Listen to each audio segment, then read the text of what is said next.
Welcome back to Little Lot Lines. We are now going to work on part 2 of this mid-century modern casa build. We left off with me trying to pick out an exterior wall pattern. I finally decided and went with unbent smoothness in a off-white color. I may change it to brick later, but we'll see. I know this was supposed to be the exterior build, but like I said in part 1, I'm kind of a chaotic builder, so we are going to throw some cabinets in here really quick. I like turning off the auto cabinet feature to use the other tile sizes to build pantries. It sometimes takes a couple tries to be able to get the cabinets to look just right. I like stacking these half-tile cabinets on top each other to give the illusion of more storage. While holding down Shift, I use the left and right bracket keys to move the cabinets up and down so I can get them exactly where I want them. Just a quick check to make sure I don't want to change anything else. The window right next to the pantry kinda bothers me, but we will leave it there for now. I'm going to add a vent above the stove to make it look a little more realistic. Next I'll add a few appliances like a coffee machine and microwave. The kitchen island needs a little adjusting also. I know this is looking more like an interior build, but I promise I'll move on to the exterior. I just needed to adjust the kitchen island really quick.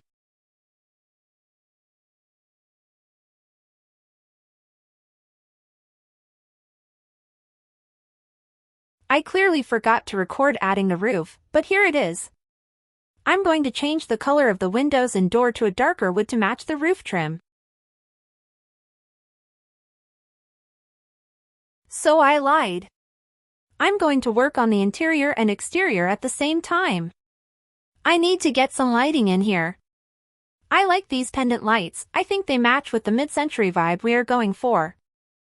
I use the small circle light that shows up first on the ceiling light fixtures list. I'll add these to the rest of the rooms until I figure out what other lights I want to put in these rooms. I showed the floor plan at the start of part 1, so if you haven't watched that yet, or forgot, go watch it again. Anyway, the floor plan shows that to get to the center bedroom, you have to enter through the small office. Which makes sense, because with an open floor plan you typically don't see a door leading straight into the master. But first I need to move the windows and bed around to make room for the small entrance to the master bed. Small adjustments can throw off the rest of the room, so I need to do some more adjusting and tightening up of the walls. I think making the office a little bigger won't hurt, plus I wasn't loving the small quote-unquote cat room with the litter box. Maybe I'll make this a storage closet and move the litter box somewhere else. I'm also going to shift the rest of the room over to the right so there isn't a bunch of empty space. I think the biggest mistake simmers make when building is starting off with rooms that are overly big, then trying to fill them all with furniture. No judgment, I know there are some builders whose forte is building large mansions and estates, but they obviously have an extensive knowledge of how to utilize large spaces without making it look messy. This is something I need to practice when I'm building.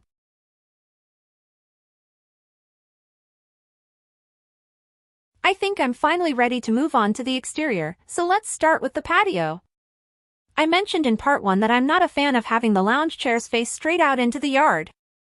I'm going to tighten up the patio a bit and do some rearranging and see if we can't get these lounge chairs to look right. The backyard needs some major love. I honestly don't know why I put this laundry line out here.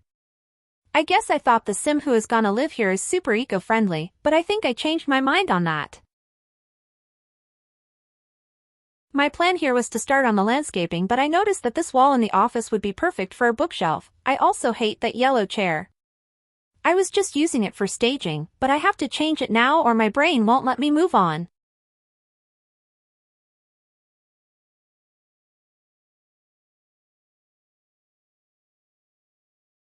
Finally, I'll start some detail on the exterior. I like making the chimney a different pattern than the rest of the house just for some character. Then I need to put some stone tiles down on the back and front patios. Of course, before moving to the front, I want to switch up the roof pattern. My chaotic building habits are really shining right now. I figured since this house is in Oasis Springs, and we are also going for a casa vibe, I should probably use terracotta shingles on the roof. I'm not really sure what the original picture of the house had, so I'm just going with what I feel now. About halfway through a build, especially when it comes to details, I'll ditch the original design and add my own style to it. I use the floor plans I find mostly as an inspo starting point. Personally, I think roofs are the hardest part of a build because there are so many different variations. Let me tell you how hyper-fixated I get on Sims builds. I actually bought a book on different types of roofs. I do know the picture had these little vent windows, so I'm going to add those now.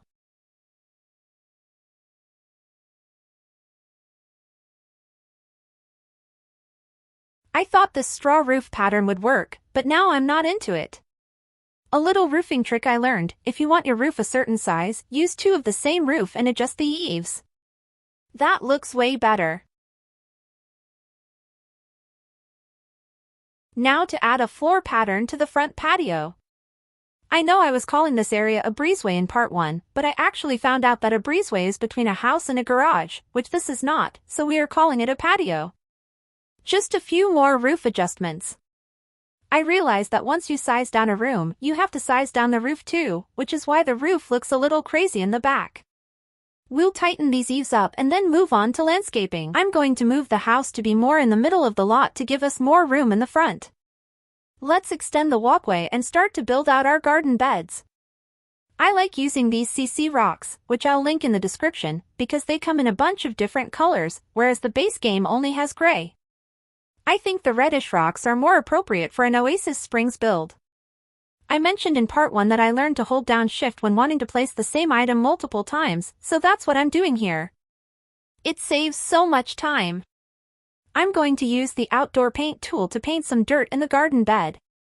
I'm also going to use it to outline the walkway and front patio. I'm going to add a fun tree on the side. Filling a flower bed is probably the easiest part of landscaping because it doesn't have to be perfect. I'll just pick a bunch of different plants and size them up or down. I also use the Move Objects cheat to place them freely.